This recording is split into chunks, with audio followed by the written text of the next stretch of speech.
Hey, welcome back to my channel.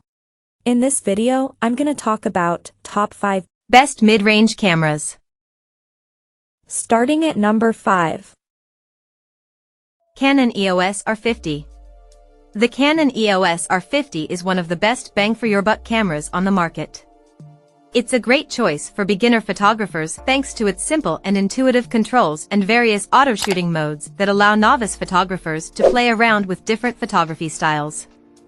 On top of that, it has a highly accurate and easy-to-use autofocus system, and it's very portable for travel or street photos. Unlike the Canon EOS M50 Mark II, which it effectively replaces, this is also a good camera to grow with since it uses the same lens mount as full-frame Canons like the Canon EOS R6 Mark II.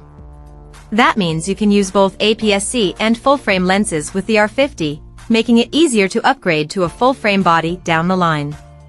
The Olympus OMD EM10 Mark IV is another great budget option, especially if you want the more portable micro four thirds system. There's a well-established lineup of lenses, as well. That said, its autofocus system is much less reliable than the Canon cameras, and the camera is a bit less suited to low-light shooting because of its smaller sensor. Coming at number 4. Nikon Z50 Compact. If the Fujifilm XS20 is out of your price range, consider an entry-level model like the Nikon Z50. Like the Fujifilm, it uses an APS-C sensor, so it's less suited to low-light photography than our full-frame pics above.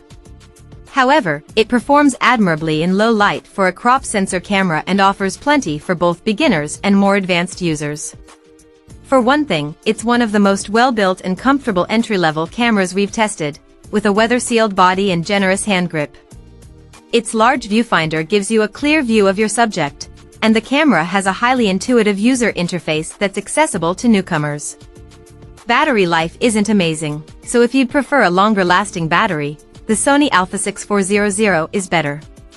The Sony also has slightly better autofocus, but the ergonomics and user interface could be better. If you care about style, the Nikon Z50 is another great choice, with a vintage-inspired design and a fully articulated screen. Internally, it's nearly identical to the Z50, so you'll get similar performance. At number 3. Fujifilm XS20 Mirrorless.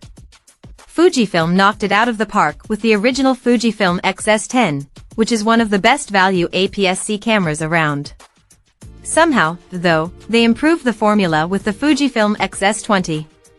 It's pricier, but it's a fantastic mid-range camera for hybrid shooters. With great ergonomics, an excellent tried-and-true sensor, and an updated autofocus system, it can handle all kinds of photo work. Plus, Fuji's film simulation profiles are always a joy to play around with. If you're an action photographer, an alternative like the Canon EOS R7 will nab you significantly faster shooting speeds and a slightly more intuitive autofocus system overall. However, it's more expensive, and lens options are still fairly limited for Canon's RF mount, so the XS20 is the way to go for most photographers. Number 2 of my list. Fujifilm XT5 Mirrorless. If the Sony Alpha 7 IV is a little out of your price range, the Fujifilm XT5 is a fantastic choice at a lower price point. With a 40-megapixel APS-C sensor, it's one of the best cameras for photographers interested in landscapes or portraits, giving you plenty of leeway to crop and edit your photos. While it isn't as well suited to low-light shooting as full-frame alternatives, the detail and image quality you can get out of this camera is hard to beat at this price point. The camera also honors Fujifilm's photography-oriented roots with vintage-style exposure dials that make it a breeze to adjust your settings on the fly and a 3-way tilting screen that's incredibly versatile for waist-level shooting and street photography. It's also quite portable. If you're looking for a more robust camera with better ergonomics for studio work, you might prefer the Fujifilm X-H2. It uses the same sensor as the XT5 but has a bigger body and additional benefits for hybrid or video shooters, like a full-sized HDMI port and CF Express card slot.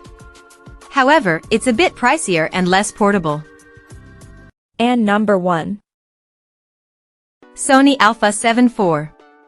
The Sony Alpha 7 IV is the best digital camera for photography that we've tested. It's a very well-rounded hybrid model that sits just shy of pro territory. Improving upon the highly popular Sony Alpha 7 III, it has a new 33MP sensor that captures highly detailed photos and gives you plenty of leeway to crop and make edits. Sony's real-time autofocus is also spectacular, with very reliable subject detection and tracking to keep moving subjects in focus. That said, it isn't a perfect camera by any means. Yes, it has in-body image stabilization, IBIS, but we've seen more impressive stabilization implementations.